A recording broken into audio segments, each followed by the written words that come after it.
Good evening and welcome to Monday Night Live. I am flying solo tonight, so think of me.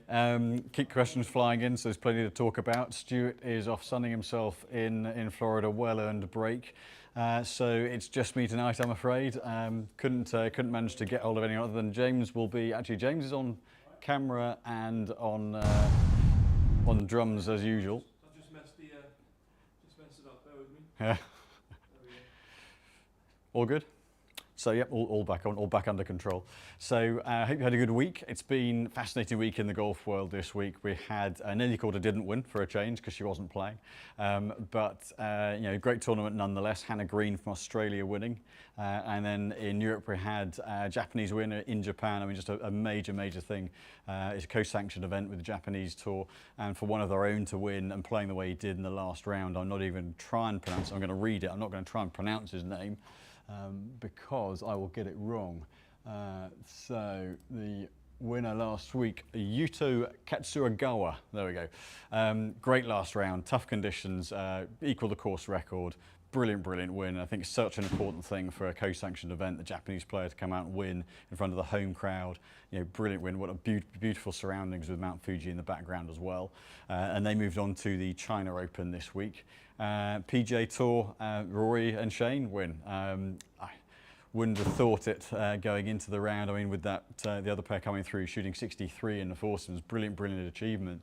Actually probably did themselves in by playing that well and having 3 hours or so to wait for Rory and Shane to finish their round, but finished it off beautifully well.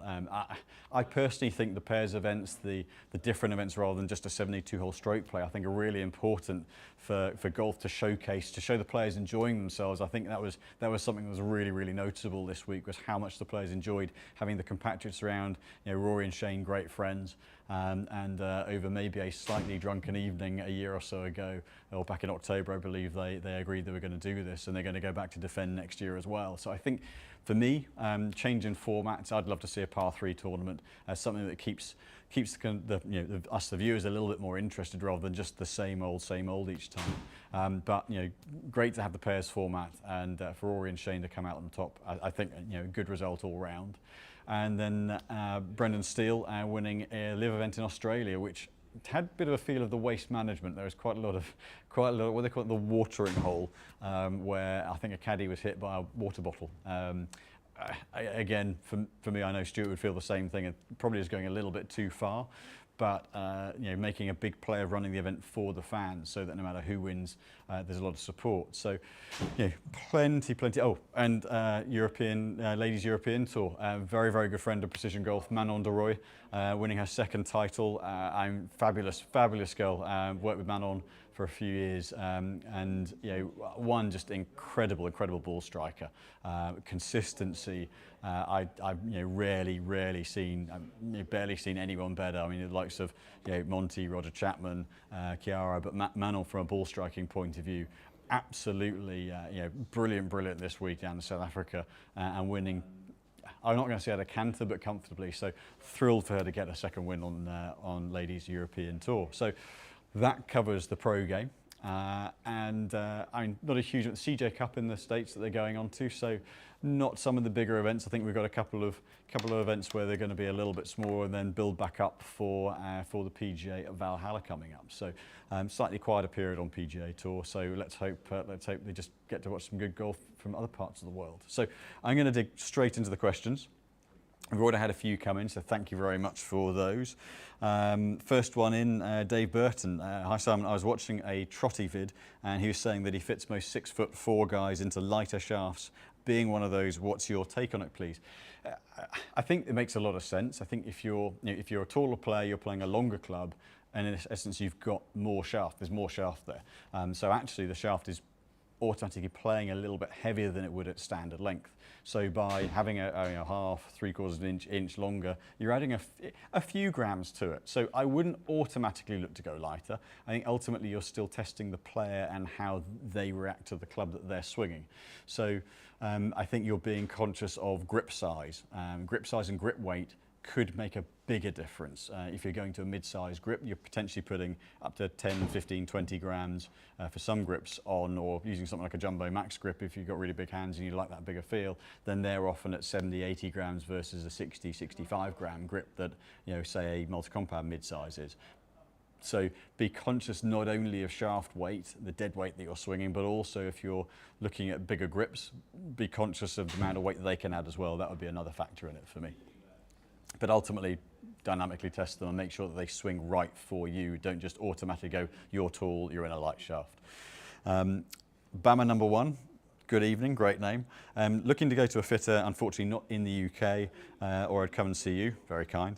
My questions are there questions I can ask a fitter to make sure they are knowledgeable? Well, I think, interesting one. I think one of the things that a knowledgeable fitter will do, they'll be able to look at, what any fitter should do is take base specs on what you're currently playing with, because otherwise you don't know for certain what your base mark is, what your reference point is, so what you're trying to beat performance-wise. So once you have that measurement, you can actually then tell the player how their clubs are set up and what that's promoting. So if you've got a stand length club at D6, for example, then it's very head heavy. If you're playing a long length, light swing weight, heavy shaft, certain balance point, you can often see if there's a discrepancy between woods and irons, or even like a chap I had earlier had a heavy swing weight in the driver and a short, light, slightly lighter shaft in the fairway with lighter swing weight. Straight away we can say, well, one of those definitely is going to be better than the other, and based on the setup of those clubs, we can say, right, this is what this one's likely to promote, and this is what the driver and the 3-wood are likely to promote, and that explained why he topped his 3-wood and got on better with the driver. So in the initial part of the fitting, you should be able to get a feel for whether someone really knows a little bit about the base components and what they're talking about, but ultimately, the proof is in the pudding of the fit, and are they able to logically take you through the process, not necessarily explain every little last detail, but why are they making changes, what's the purpose of it. It depends how much detail you want to get back from them, but ultimately is there a logic to what they're going through, and are you seeing a progression in performance, or at least narrowing into options from there. I think ultimately better performance is the marker of any fitter. Dave Hurley, hi Simon, good evening Dave. Could you hit an 8-degree driver and a 9-degree driver? Would there be much difference as changing the sleeve open, sleeve opens and closes the face, and I like a neutral face, would spin, carry, change much? Right, well luckily I saw that one coming slightly earlier, so I have a 8-degree and a 9-degree head right here. So we'll start off with the 8-degree head, and then we'll add a bit of loft and see what flight changes. So Dave is someone who regularly follows the show, and also had a few emails back and forth with about his clubs in the past as well. Generally hits a high ball, but I totally understand why you would want to see a square face rather than a closed or an open one. So we will start. I'll do this with my own shaft as well, so it's exactly the same specs. Shaft and actually head model that I play. So I hit a couple with the 8-degree head, look at where the flight is, a couple with the 9-degree head. Hopefully I'll get a solid strike with each one.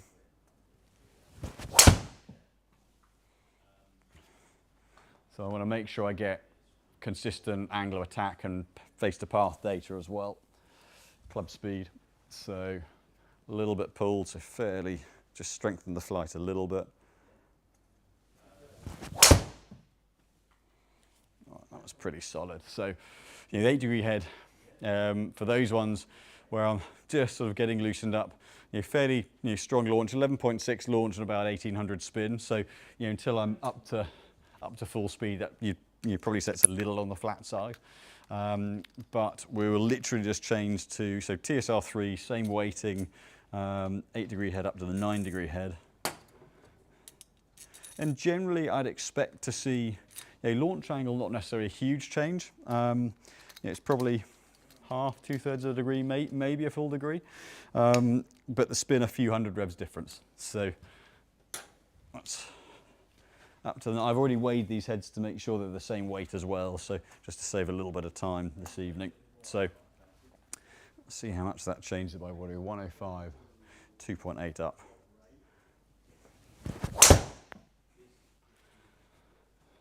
So let me see, 106, so 2.8 up. Maybe caught slightly lower on the face. I'll do one more, but you can see launch angle's gone from 11.6 to 12.8. That was a bit lower on the face, so that's up the spin a little bit more. Let me just give that one more there.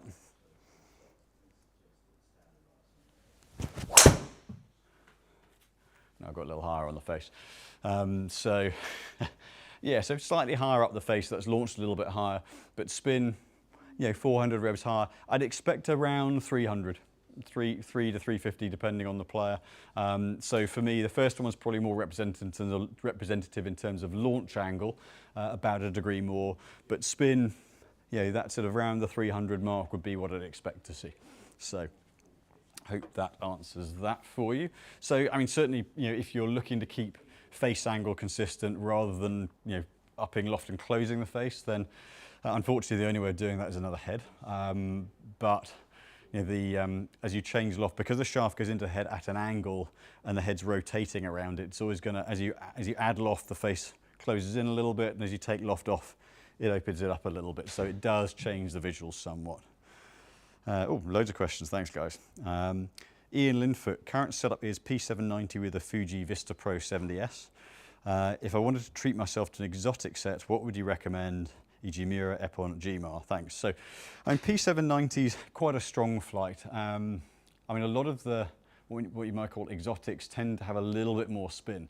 I mean, certainly if it were 770s, I'd absolutely say the FFW10 GMARs. They retain just that little bit more spin though, so relative to a 790, they're going to be a slightly weaker flight. The Epon, the AF506s are relatively similar. The Mura head, the IC602, isn't quite as hot. Again, that retains a little bit more spin and flight. So most of the exotics are going to be a bit of a weaker flight than the EOS 790s.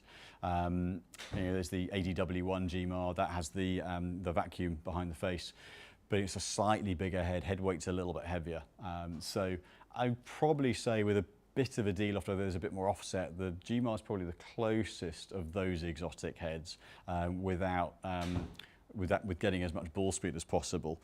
From a head point of view, if you're looking at shafts, an exotic shaft relative to Vista Pro 70S, possibly graphite design, the Tour AD, the 75, that wouldn't be a million miles off. Maybe a little bit more tip balance, but that's probably the closest to that.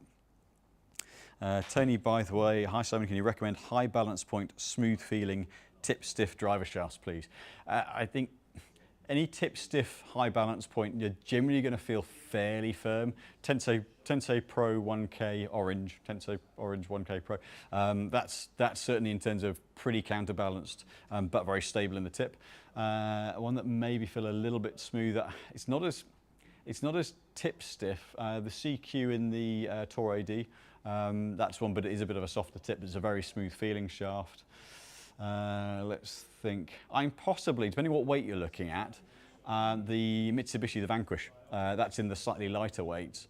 It's not a counterbalance setup, but it's tip stable, and that from a smoothness point of view, it's in the kind of the high 40s into mid 50s. It's only in those lighter weights, but that would certainly fit the bill for that.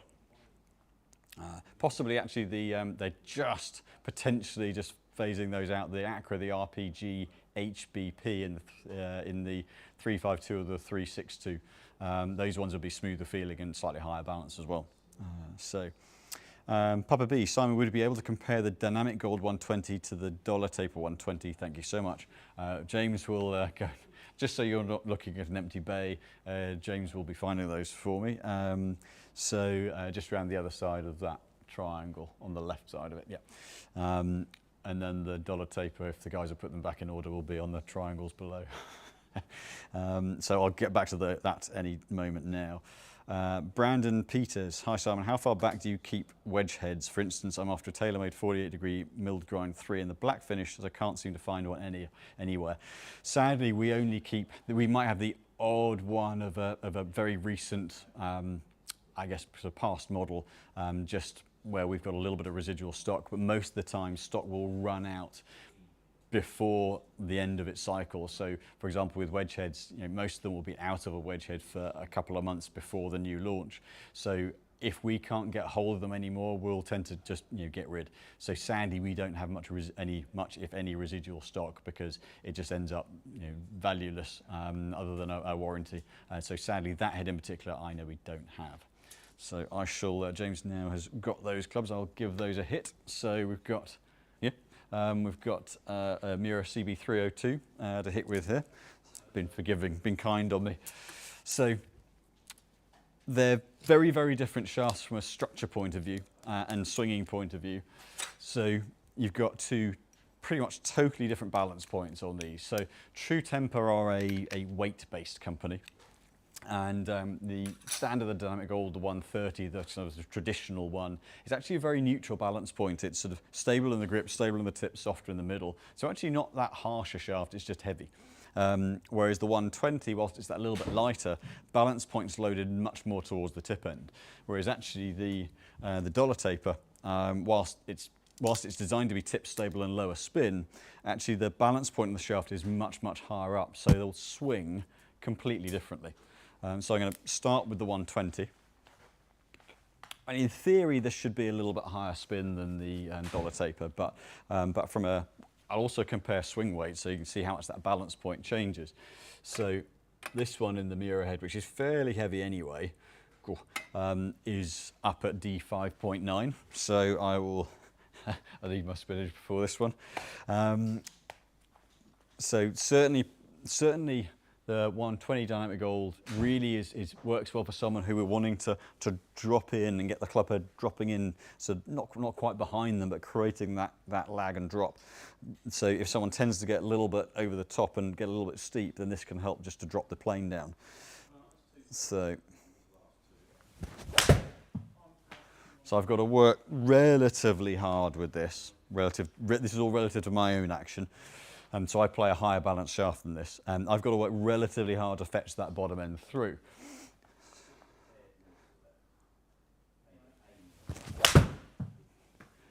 So very much swings in that bottom end, but it's a fairly stable feeling shaft. It's not a harsh shaft because the grip end's not that stiff. So you get a bit of loading out the grip end, but then it's fairly stable down the tip. So it's a mid-ish launch, low mid spin, if you were going to categorise it like that. But a relatively responsive shaft, proportionate to weight. And then the dollar taper, I say, designed to be a little bit lower flighted, but a much higher balanced shaft. So where the Dynamic Gold was a D5.9 swing weight, this is D4.7. So if you consider that normally you only really see a tangible change in swing weight, with which, so I'll come on to swing weight again a little bit, but if you're changing total weight of the shaft, dead weight of the shaft by a reasonable amount, these are identical, give or take 1 or 2 grams, but we changed the swing weight by a whole point purely through balance point. So with the Dynamic Gold, the balance is right down the bottom, and with the dollar taper, it's more mid. So I'll see how that swings.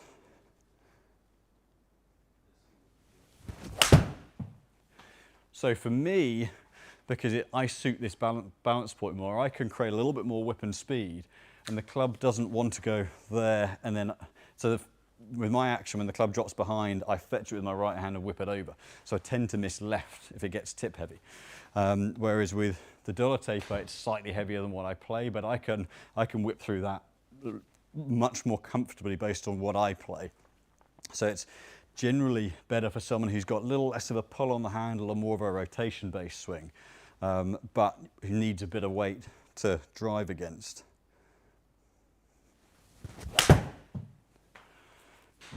So a little bit tighter feeling all the way through that midsection.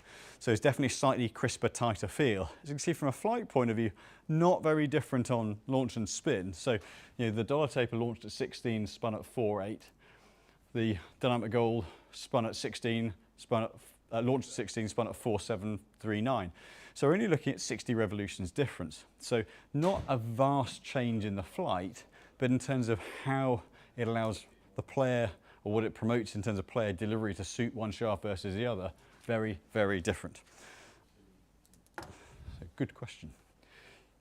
Righty, he's come firing in. I better get my skates on. Sashman Swag Good evening.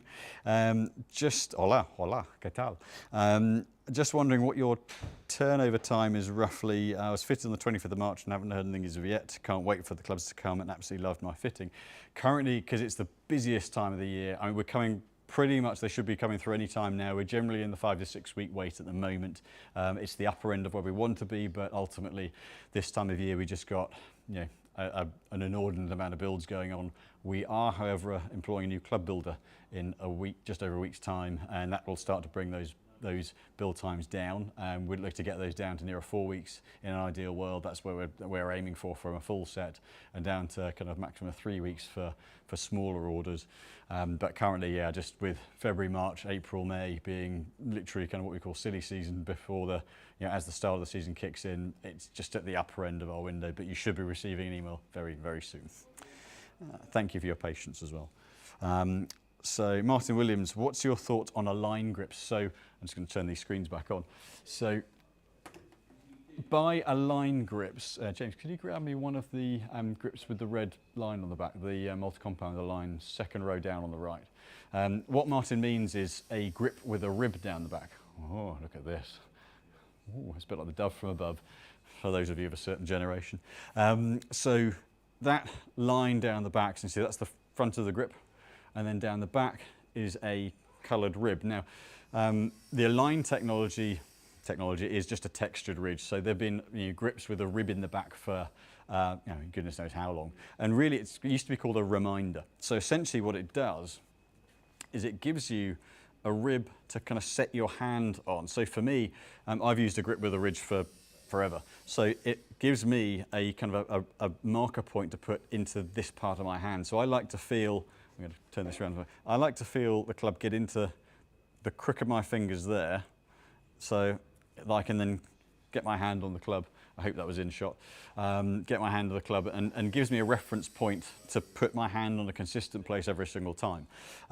So I actually take that all the way through into wedges. I've got used to having that feel, that rib in the back. It's a kind of comfort blanket more than anything else as well. But if you're someone who struggled with grip and getting your hands on a consistent position, then what it gives you is a feel reference point to use, and I think is a great tool. Some people hate them because they've been put on not straight in the past, and that's certainly something where if you're concerned about that, then if you've got a set being done and you want to make absolutely certain, then get one club done with you there to check, so the club builder can put on what they consider to be straight. You know, sometimes what you want to feel and where your hands go on might not quite tie into that, and sometimes what we all see being right or left eye dominant as being straight can look a little bit different. So if you want to be absolutely, you know, nuts and bolts, get that absolutely spot on, then do one grip with the fitter or builder, and then they've got a reference point to do the rest of them, but you may have to come back and collect them. But I've used one for years and I think it's a great reference point, but it's not for everybody. Tim G, there's a large difference in lie angles in drivers. How often is that a key focus in the fitting? Thinking from the perspective of someone who likes to hit draw with a driver, Callaway's red dot sleeve. So it is something that has an influence, and it's certainly something where because a lot of the club heads now don't have a visible shut face. So you go back several years, the Callaway Diablo head sat about 20 degrees closed and everyone thought it looked horrendous. Whereas now there's so much weight into the heel, I mean it's very effective by the way, there's so much weight internally positioned within the club heads that they can create draw fade bias by weight positioning and tuning. But the lie does have an impact. It can have an impact on how square the club looks, and quite a lot of the time on, you know, particularly fairways will flatten lie off for someone if they've got a lower hand position or they're trying not to miss it left, and on a driver we'll put it in a more upright setting. But so TaylorMade offer that upright setting, Titleist offer the upright setting, obviously Callaway have a draw setting, Ping have more lofted but then they have flatter, so they actually go the other way. But you can use that to tune in a little bit of gearing or to help, to put it more upright, to help the toe come through a little bit more. It's certainly something that we would look at. We'd look at more to start with the ball flight that's more optimal and which head offers the best strike point. So some heads are better out the heel or the toe and mitigate the player's miss a little bit better. So we'd look to that first, and then if we need to use the lie angle to help with the ball flight, then we'll do so. Hope that answers the question. Is it going to affect, the follow-up, is it going to affect much? It does do a little bit. Sometimes it's just a bit of a visual or confidence thing. Particularly, fairway woods and hybrids, it affects it more, but driver, the upright setting can help that toe come through that a little bit more. Chris Champion, great name. Good day, gents. Can you please compare the bend profile and characteristics of the Ventus TR Blue X and TR Black S? And could you hit each in a QI10 standard 9-degree head? So thanks in advance. So between the two, so really, the TR series versus the original Ventus, the Velocore is very, very stable. It stops ovaling and it gives a huge amount of stability through the core of the shaft to reduce a little bit of twisting, but also it holds onto the club head at impact, so it really holds the face stable. So actually, when you shorten, you tip any of the Ventus shafts, you're actually taking out the stiffest part of that shaft. So you're actually softening it a bit. The TR has a weave in the butt section that stiffens the handle end. So what it does is it essentially turns a Ventus Blue into a Ventus Blue / black, or a Ventus Red. The TR is like a red / blue. So they're kind of getting in between, and then the TR Black is stiffer than the black. So that's the kind of principle they were going for.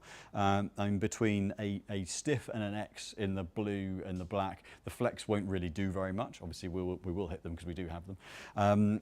But ultimately, the TR Black is designed to be, thank you very much, a more tip stiff, lower launching, lower spinning model than the blue, which is a very mid-launch, low spin. So it's really, the black is designed to be a little bit more stable through that midsection, a little bit lower launch, a little lower spin, but they are both very stable, low spin shafts. So I shall crack through hitting these. So I'm going to start with the TR Blue because it's less brutal than the TR Black, and I'm a weakling, as you can see from my frame. No excuses, because we have a gym just over there, and one of the fittest women in the whole world who could train me if I could get my backside in there. So TR Blue. So TR Blue is going to give you a little bit more responsiveness than the black, but all the Ventus say very, very stable overall. So you really can, with the TR series, really feel that kind of mid. Oh, he's nice. He's got me the 70s as well. Oh, you brute. You brute. So you really are going to feel the stability through the handle section. So it's the kind of shaft that any of the TRs, if you work the handle and you want to feel a stout, stable shaft, then they're great. They're certainly going to give you that feeling of stability. And what the weave does in the butt section is it actually pulls the balance point up the shaft very slightly versus the original series Blue, or original series Ventus. So. I've got to give that a hit. It's a very tight feel through the shaft, I must say. You'd expect it to be not just with the Velocore through the main body of the material, but the weave in the butt section. So let's give that another go. Oh, I've got to give that a hit. It's certainly one where you can give it some welly, it's not going to give out on you. So slightly better hit there. I'm just from a timing point of view not going to quite get the best out of this shaft. It's about 10 grams heavier than what I play. But what it does show is that even with something heavy, you can still generate decent amount of speed, just maybe a little bit less club speed that I could generate with a lighter shaft. So really, really stable feel. That's a very, very tight feeling shaft. And now we're going to amp it up to the big boy TR Black series. So you can feel there is a little bit more mass in the black. It is a couple of grams heavier, and you can definitely feel, just in pickup, you can feel a little bit of extra weight. So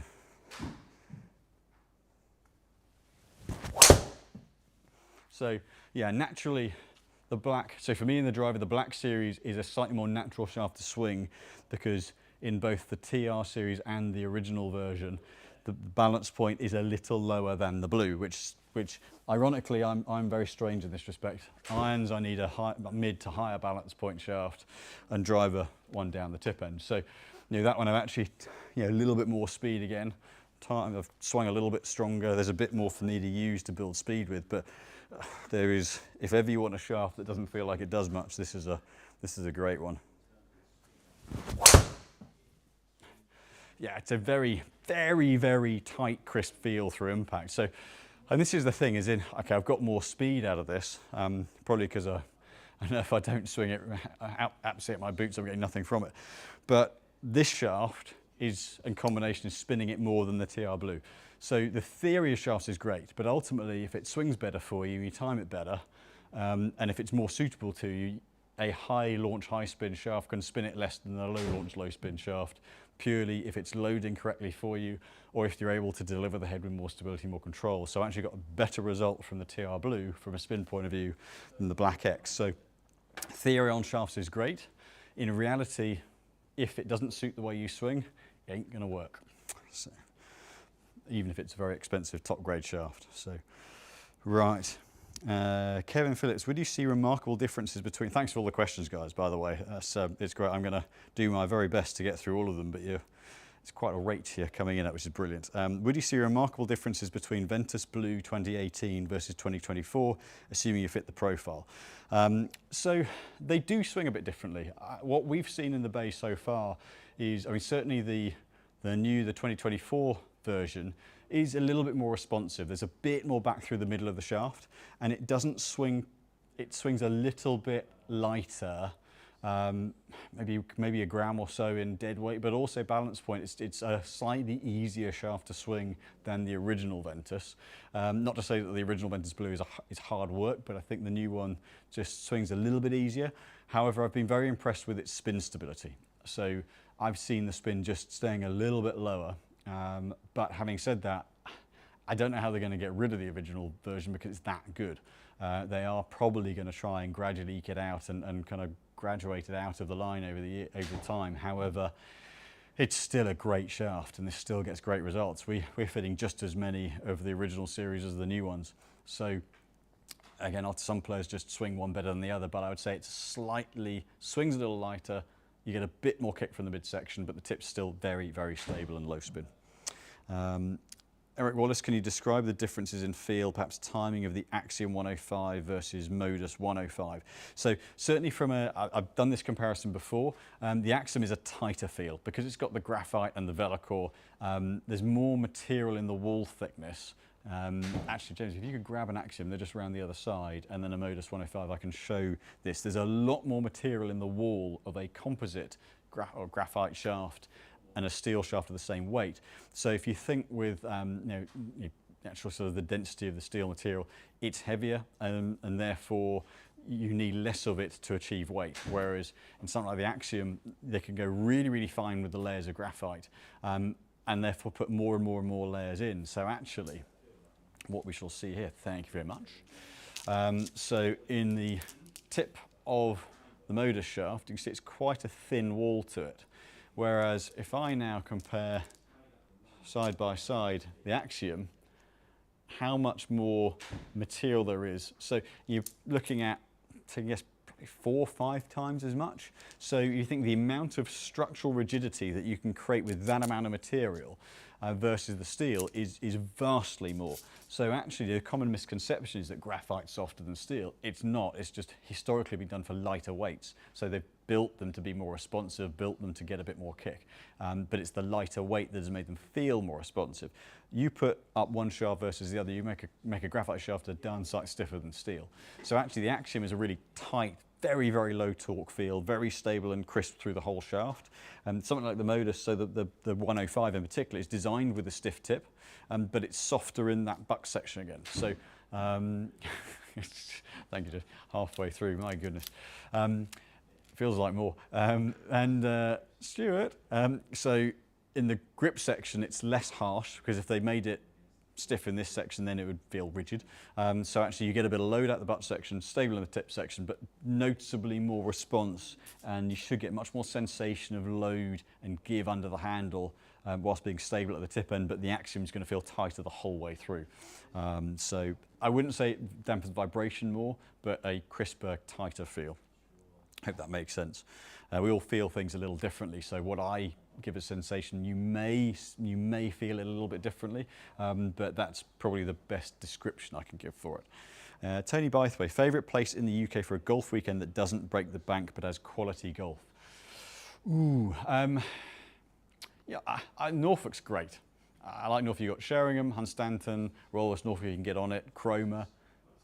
Yeah, you've got Princes down on the south coast. You've got Northumberland around the coast there as well. You think. I don't know how dear it is down at Saunton. Saunton's great. They've got a couple of courses there.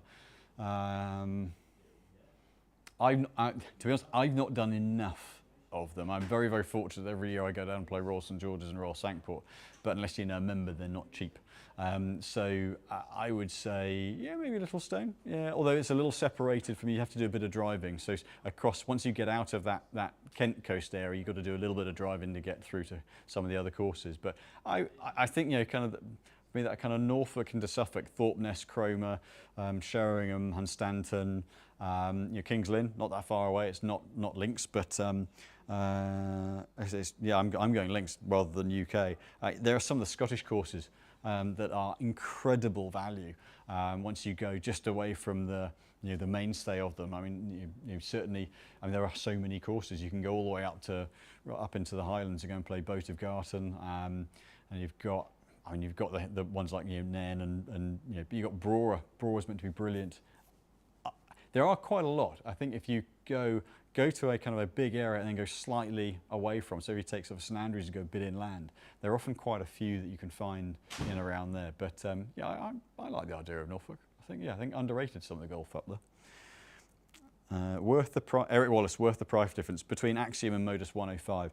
There is a big price difference. It's worth the price difference if the benefit is there and you feel it. Ultimately, the value in a change, and this is something we would always say to someone in here, is it's worth it if you can see the value in it. And we can. It's a fitter's job to recommend what the best option would be, but then equally speaking, it's got to be relevant to your budget and relevant to how much you play and whether you feel it's worthwhile. So between the two, they will swing differently. Although the Axiom still has a bit of tip balance, but I would say there would have to be a tangible uplift in performance in order to say, hand on heart, yes, you should go with the Axiom versus the Modus 105. Yeah, they're a cool shaft, they've got great materials, a great quality, but it would have to justify being, best part of double the price. So.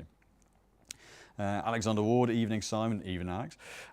Do you think club reviewers who use stock setup irons in their reviews have any chance of giving a good review of the club head itself if it's the wrong setup for their swing? No, I think they are doing a complete disservice to the job that they're trying to do, because you can't compare, you're not comparing apples with apples. So I'm not necessarily saying they have to test it with their exact setup. If they're doing a comparison, then you must compare them with the same shaft, the same loft, the same swing weight. Otherwise, you're having to swing differently, you're having to perform differently to get the performance from them. So actually you might find that you deliver a different dynamic loft. You might change the face angle, that's going to change spin, that's going to change launch. You might just swing one shaft better than the other, so you might time it better and get more ball speed. So you've got to take those variables out if you're doing a true review. Otherwise it's just person A swinging club B. So what? There's no validity to it. You've got to. It's why we'll always do comparisons with either the same head and two different shafts, same shaft, two different heads. And when I'm doing a head comparison, like with the two TSRs earlier, it's on the shaft that I use, because then it's representative to my swing and I'm going to get true data with it. So I'm not going to. Well, no, I am going to completely discredit equipment reviews where they're not either comparing like for like in terms of specs or using their own setup. Because that's not giving anyone any relevant information. That's just blurb for the sake of it. And there we go. Scott Watson, hi Simon, recommendations for a lower launch and spin hybrid shaft over 100 grams, which swing weights high, yep, to use in a 17-degree hybrid at a shorter length. That's not a very specific set of requirements you have there, Scott. I play Project X 6.5 of my irons. So, yeah, if you're wanting you've got the nip on the Ghost, and potentially when you're up over 100 grams, there is the Ventus, the Velocor Black. So. What the Ghost stands for, which is this is one Scotty Scheffler uses. Ghost stands for graphite on steel. So what you've got is a steel core with a graphite coating. So where in something like the steel fibre, the Aerotech steel fibre shafts, you've got a graphite core with steel filaments wrapped around the outside. This is a steel core with graphite on the outside. So slightly different structure. That one is going to be very much more like an iron playing shaft. I mean, other ones, so Acra do it's a driving iron shaft, but that might work depending on the head that you're going into. So there is a driving iron specific shaft, but at 105 grams in the TZ5 series, it depends on the tip diameter and the head, but that could work well based on what you say about the clubs that you play. You're a more aggressive, I would hope playing a Project 65 a more aggressive player, so that should help to bring spin down a little bit. And so the Vetacore Black would certainly be another one. Tour AD, the DI do a 105, KVS Proto 105. So there are a few out there, but actually one of the shafts that we've used really well, it's not necessarily overly tip balanced, but the steel fibre actually is a really good shaft for hybrids if you're looking for that. That's in a 110, but if you're looking for that stronger weight, they do a constant weight, so they do a 3-iron shaft that would be about 106. So that would also be an option for you. Which one? Steel fibre? There are some on the rack. If you go right now, back. This is like a crystal maze. One or two more to the right and then on the left-hand side. And if you can find that, he's a better man than I am. There we go. There we go. Steel fibre. Been around a long time. Chris Hillary, who sadly the late Chris Hillary, who was a very, very good friend of ours, was actually a little bit ahead of his time. This now, I'll let James find that. This now suits modern swings more than it used to, but actually in terms of something that's going to, the lighter weights we will regularly use in hybrids, if you need a little bit of balance in the tip, but the 110 could work well for you there, for sure. Tony, by the way, could you hit steel fibre versus MMT versus Axiom in around the 110 gram range? James will now go on his mission to find all of those. So the Axiom, I'll use the 105, actually that's 38, there's a 37.5 next door. That's a hybrid shaft. The steel fiber's around there as well. He's never run so far in his life. Actually he has, he's done a marathon before. I'll come back to that once, probably in about 15 minutes once James has got all those shafts. Mr. Ace, great name. Hi Simon, my irons are 1 degree flat. All things being equal, should players set drivers flat versus standard as well? Not necessarily, because there's much less loft on them. So the lie has less of an effect on the start line, and also you're not trying to hit the ground. However, it's likely that if you're a flat lie with the irons, you're not going to want to see the drive head sat looking up at you that way. So it's not a direct correlation, however, there are heads that are going to suit that more than others, and if visually you prefer a flatter looking head, then say for example the pings or the Titleist can sit a little bit flatter, the TaylorMade can occasionally look a little bit toe up. So those are going to be things that might affect your confidence with a club, but it's not something that necessarily translates across. Sashman Swag, thank you very much. And Joseph Farabee, message retracted, I hope it was nothing rude. But if you rewrite it, send it in. Now it looks like we have. Well done, James. Right, so 3 quite different shafts. So in principle, they're all, and so with Tony being Tony and being an engineer by trade, he'll know these are all composite shafts. So they're all a mixture of different multi-material construction. So MMT multi-material, metal mesh technology is a multi-material construction. So it's got metal mesh this is the Mitsubishi one, it's got metal mesh in the tip of the shaft to stabilize it. Does create a very tip balanced setup. The Axiom, as we've spoken about, that one's got the Vetacore material in, so really kind of binds that core together, stabilizes it, reduces the torque down, really kind of holds onto the head through impact, also puts a bit of balance point on the tip end, and then the steel fibre, been around a long time, graphite core, and 50 miles of steel filament wrapped around the outside. So I shall whip that mirror head off and use that one, seeing as it's here. Again, I will compare the swing weights with these because I think you'll be quite surprised at where they come out. So I'm going to start with the steel fibre just because that's the first one there. So this is the heaviest of the 3 at 110. So these are all the same length. So they'll come out heaviest swing weight because it's the mirror head. So D2.5. So relative to a steel shaft, it's an upper mid balance point. It's not a particularly heavy swinging shaft, but the steel fibre is very, very stable, kind of tight core through, stable shaft, but pulls the balance point up the shaft a little bit, which is where it differs from the other two. So again, quite a tight feel, very stable. It's kind of shaft that if you're looking for a lot of kick and response, like in the lighter weights in particular, the 70s and 80s can feel quite firm relative to a lot of other graphites. So they tend to be the kind of shafts you'd use in the bridging between steel and graphite weights, so around the 80s, 90s. So the 80 and the 95 in particular shafts we use a lot of. But the 110 here, nice sort of crisp feel, stable, but not overly tip heavy. So, 16 odd launch, fairly low spin as a shaft. You can see 4,500 revs is a little bit lower spin than both of those steel shafts I hit earlier that were more 4.7, 4.8. So going from that to the Axiom, the 105. So a couple of grams lighter, but balance point is a little bit nearer the bottom. This one goes from D2.5 on the steel fibre, we're now D4.5 on the Axiom, so a very, very different balance point and swing weight as a result. So what that means is your swing weight is a static balance, so it doesn't take into account what the shaft is, what length it is, what the components are. It's just based around a 15-inch fulcrum. It creates a series of numbers and letters that is a scale that we base feel for the club head on. So because these are similar weights, the change in that scale is fairly true. So for every swing weight point, D1 to D2, D2 to D3 is the equivalent of 2 grams in the head. So for balance point in a shaft to shift it by 2 points, that's quite considerable, because balance points only move by an inch or so, inch and a half. So they're not kind of one balance point here and one right down the tip. Actual balance point shift is quite small, but it has a huge effect. So this is much, much heavier in the bottom end. Actually it feels heavier than the steel fibre to swing, even though the dead weight's lighter. Yeah, so for me, much more of a drop and lag as it drops the head in.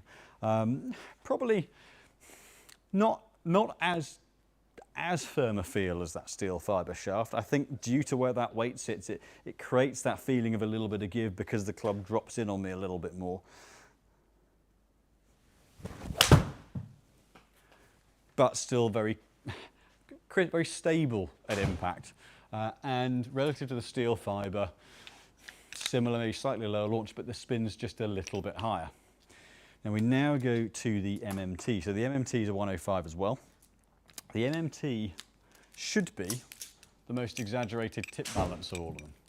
So it's something where, as a shaft, it's what I would call it's Marmite. When it works really well. When it doesn't work, it really doesn't work.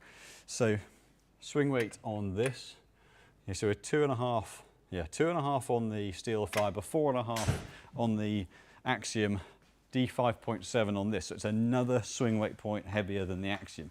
It is 3 swing weight points heavier than the steel fibre, and these are the same length. So very much weight down the bottom end. So it's a very particular set of timing and tempo and technique, not necessarily technique, but timing and acceleration profile that this works for, in terms of someone who has a bit of a kind of snap and kick but needs the club to drop in, but without being somebody who kind of heavily pulls on the handle. It's a very particular shaft. So yes, it feels all the weight is right down the bottom end. Again, it's not a harsh shaft.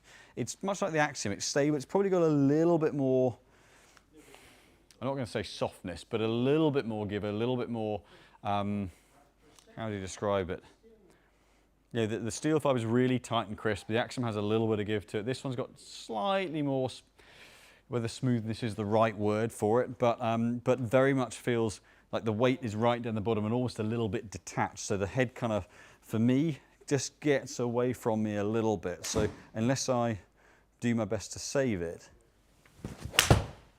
if I just move through it like that and just finish the swing, it's going over there, because that face drops in and gets late on me. So what it's doing for me is it's giving me higher launch, higher spin, because I'm not able to recover the head as much, because that balance is so much down the bottom, drops in there. So 3 shafts that will suit 3 quite different swing styles and tempos, timings. It's going to work.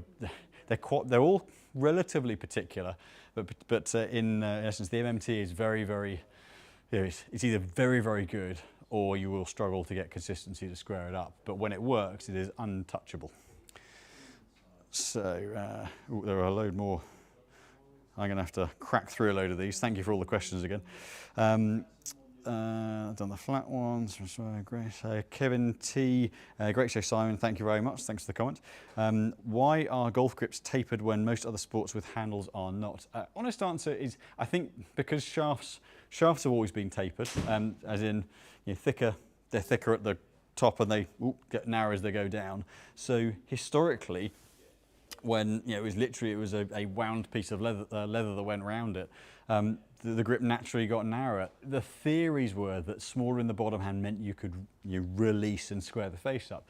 I think the thing now is that where biomechanically the swing's much better and it's much more big muscle oriented and rotational, it's your body turn that squares the face, and we're looking to keep the face on line as long as possible, then taking that tapering out and evening it up, the theory is that it disengages the right hand, it softens the right hand. Ultimately, what dictates how thick the bottom of the grip is the dimensions of your hand. So I don't have massive hands, but I'm not that long here. So the length in that part of my right hand isn't that big. So therefore, anyone who's long here or kind of diagonally long, it's that sort of wingspan diagonally. If you're long there or long particularly in that part of the hand, then you've got more finger to wrap around the bottom of the grip, so you need a thicker grip. So what you don't want to be doing, you don't want to be having to see if I can show this right, you don't want to having to be closing that finger down. So for me, that doesn't fill out that bottom finger. I've got to close it, and therefore you get the white knuckles, you get all the pressure to get it into my finger. Otherwise it's going to slide around. So going slightly bigger for me fills out that bottom finger more, and that means I can be more relaxed on the grip. Therefore, I'm going to get more control, more consistency, and that's ultimately what we're looking for. And we are doing many, many, many more grips where we reduce that tapering as a result, and now really understanding why it's got to fit someone's hands better. But technique change is something that's had an effect on that as well. What is the Mark Griffin? What is the lowest natural loft driver available from big brands, and do they have any loft adjustment that does not mess with the face angle? Need something to know about 1,000 RPM spin and bring launch down. So PXG does a nominal 7.5 degree head. Titleist do the 8 degree head. Let me see. I mean, the Cobra, the LS has an 8 degree head, and TaylorMade, the LS has an 8 degree head. So in terms of actual loft, the lowest actual loft, measured loft, the Cobra is potentially going to get the lowest. Callaway do an 8 degree loft. It's very low spin, but it's not the lowest actual measured loft. It measures a little bit more than it says on it. So if you're looking for really minimizing spin, then the Cobra's been one of the best at that this year. However, if you really want to bring spin down, buy an old, it's not a sim, what was it called? The old SLDR. And then and they did an 8 degree on that, I think, that will spin through the floor, but you get no forgiveness. But in terms of actual loft being lowest, say the PXG, the Black Ops, the Tour is a low lofted head, and you can turn that down, but again, it will adjust face angle. Any club that you move loft on will adjust face angle because it's not working. It's working at an angle to the shaft, so there's got to be some kind of opening or closing to the face, I'm afraid. Kevin Phillips, sorry for a second question. Besides loft, how different is the pitch wedge in T100 versus T150? Thanks. Much less so. When you get down to that bottom end, really it's just been engineered to be a lower loft without having to bend and change bounce. Once you get down to 9 and pitch wedge, they're pretty similar heads. It's as you get from sort of 8, 7, 9 and up, that's when the T150 really tends to progress on with that channel. There's a slightly different amount of tungsten, but ultimately they're engineered to be at different lofts. So right down the bottom end, really not an awful lot. Slight structural bars across the back, but realistically, to all intents and purposes, same head, just a different loft. Make sure I don't lose my piss.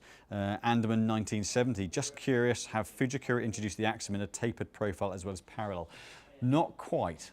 So I believe it's something that they might be doing. Hopefully they'll do. They do rather than a single unitized tip, they do three. So they do a long iron shaft and a 2, 3, 4 iron. 2, 3, 4, 3, 4, 5 iron. They do a mid-iron shaft, that's it, yeah, 2, 3, 4 iron, long iron shaft, mid-iron shaft, 5, 6, 7 iron, short iron shaft, 8, 9 pitch. So there's a short iron, a mid-iron, and a long iron. So you get a bit of weight progression and a bit of tip progression, but not quite yet every single iron. But that, I don't know for certain. I'd have to double check with Chad, and he wouldn't confirm anything yet. But there might be something coming potentially, but either I wouldn't be able to confirm now or they wouldn't confirm yet, but potentially something in the offing. 5 minutes left, so I'm going to try and crack through as many of these as possible. Horse Racing Legends, good to see you this evening. Got the Axiom 105s in my MBUT, replacing the Modus 3 130 extra stiff. My goodness, that's quite a difference. Much easier to swing, I'm not surprised. Yeah, that 130. The 130 extra stiff isn't a harsh shaft, but it's a lot. It's 125 grams, so you've taken 20 grams out, much easier, and I'm glad it's been money well spent. Great stuff. Samir Tuati, I hope I've pronounced that right. Hi Simon, big fan, very kind. I feel very sorry for you. I like the feel and look of the stepless Project X 6.5, but I'm not generating enough spin with them. What iron shaft would you recommend as a substitute with the same kind of feel as the Project X? Ultimately, if you're not producing spin with them because of the shaft, then they're probably the wrong weight. The shaft itself isn't going to necessarily kick a huge amount of spin up and down. You're not going to get the same feel and a high spin shaft because the Project X is such a stout shaft through the midsection. So you've either got to give up a little bit of responsiveness and get a bit more kick out of it. Possibly something like the LZ would be about the closest you can go to, but ultimately, depending on how much you need to move spin, the head's going to be more efficient at doing that than the shaft. Shaft, you might move it a couple of hundred revs. Head, you could do it 600 or 700. So depending on how much you're looking to change that spin profile by, it might not be the shaft that does that for you. Nigel, hi Simon, could you test a 9-degree QI max with a TD KBS 60 shaft to keep up the good work? I'll see if I can. I'll crack through some questions. And I'll hit a couple of those at the end. But I will come back to that. GR, oh, very secretive. I wonder who GR is. Do you reckon that's Gavin Robertson? What is the profile of Zelos 7? Well, Zelos 7 is ultimately a very lightweight steel, so it's a 78-gram steel shaft, which means ultimately it's very thin walled. It's going to be a softer tip, responsive, higher launch, because structurally you can't do an awful lot with a wall that thin. I mean, essentially it's a feat of engineering to get it with some stability in the first place. So Zelos 7 compared to Axiom 75, which was a follow-up to that, the Axiom 75 is going to be way, way stiffer. It's going to swing much, much more tip heavy. Zelos for steel is actually relatively even balanced to that weight. They've managed to not have to load up the tip weight-wise to get the stability into it, but the Zelos 7 is going to play so much softer than Axiom 75. Axiom will feel a lot more solid, but actually the Zelos balance point won't be quite as tip balanced, but you're going to get a lot more kick out of it. So you actually get more responsiveness from the Zelos than the Axiom. But at that weight, you're looking at kind of 1 or 2 steel shafts out there. So there's a reason for that, because composite's more versatile. But for a smoother feeling, really, really kind of basically ultralight steel shaft, great option. But if you hit down heavily on it, don't use it. So there is the KBS TD, and it's the, what was the head, James, is the 9-degree, have we got the 9-degree max? Or is it the other side? I think we've got the standard QI10 here. Just William Vandenberg, hi Simon, greetings. Greetings of Vuta from Belgium, hey, who tells me to head your way. Very kind of him, hope you're well. And yeah, I had Jamie Johnson over from Belgium as well recently. Good day for the Belgians with Manon winning, great stuff. Was over at Royal Waterloo last year, great fun. Need to get back. There's some great golf courses in Belgium and Holland, really underrated. I mean, literally some historically really important courses, Colt Designs, just fabulous golf, and really, really fun people as well. So that is somewhere I need to get myself over to. Taney Bythway, thanks Simon, no problem at all. And follow up from William Vandenberg, getting away from my MP64 with KBS Tours, my miss is a short push and the right elbow isn't doing great either. Heard the Modus 105 is soft on the body if you don't go all the way into graphite. Yeah, I mean, anything, I mean, the KBS Tour in a stiff is a 120 gram, so dropping a little bit of weight will take a bit of strain off your body, but a Modus 105, the balance point is quite different. So if you're short right with a KBS 120, you might find it might just be a KBS Tour 110, or let's see, Yeah, or maybe even a Tour V in the 100, 110.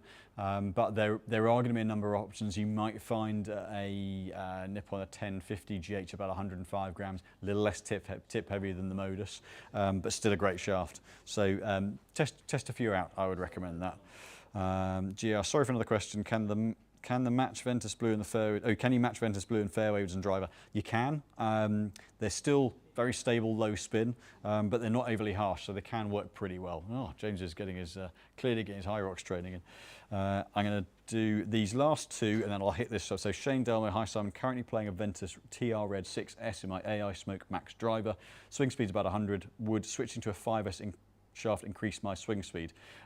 Definitely maybe is the answer. I wouldn't know for certain. Some players, lighter doesn't necessarily mean more speed because there's less to build speed with. So as you saw from me earlier on, I went into a heavier, stiffer shaft into the Ventus, the TR Black versus the TR Blue, and swung it quicker. So it doesn't always mean quicker. And what is most important is timing and strike, because that will give you ball speed and distance. So prioritize that versus club speed, because if you've got high ball speed, then your club speed is going to be optimal as well. And then Martin Williams, do Ventus shafts come in regular flex? If so, could you hit a Ventus Red in a fairway wood, please? In order to get this one in, I'm going to struggle to get that one in, but I will try and do that next time. Because I don't think I'll get all of these in time. But yeah, they do come in a regular. I mean, granted, it's a regular. It's more like a firm flex. They will play stiffer to flex than some other shafts. So they're definitely going to give you more a tighter feel, a little bit more feeling of stability. Excuse me, because of that structural rigidity. So I would not think of it as a regular. I just think of it as a slightly more responsive Ventus, because that's ultimately what it is. It's still a very stable shaft. So QI10 Max, this is the, I wouldn't say drawbars, it's the more forgiving head. I'd expect to get a little bit more spin with this. KBS TD, they're a very particular shaft. Play quite low spin, play quite low torque, play quite tight feeling. A little bit of bounce down the bottom end, but generally for someone who has a little bit more of a hit to them.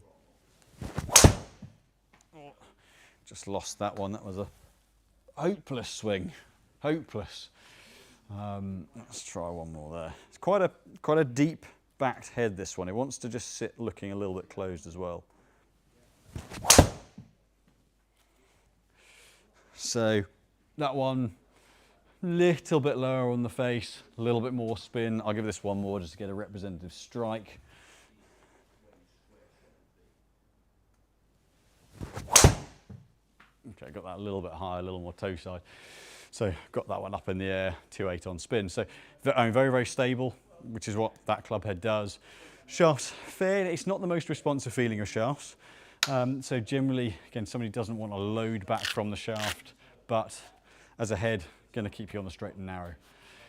Thank you so much for all the questions. Thank you for keeping me occupied and for getting me not having to think about random things to talk about. They've been fabulous questions, so thank you so much for all of those and for joining me this evening. Stuart won't be back. Well, it's bank holiday next week here in the UK, so we won't be here next Monday. But we will put out a video. We've got a load of content being filmed, so I'll try and do something relating to a Ventus Red fairway shaft at some point in the coming videos. But thanks again for all the questions. We'll be back in a couple of weeks' time on the live, which will be the day before we head out to Greece. So we'll have no doubt be talking about that day. Thank you so much for all the questions. If you've enjoyed this, have a look at all the other videos, like, subscribe, hit the bell button and all that stuff. And we look forward to seeing you in a couple of weeks' time. Thanks for joining us.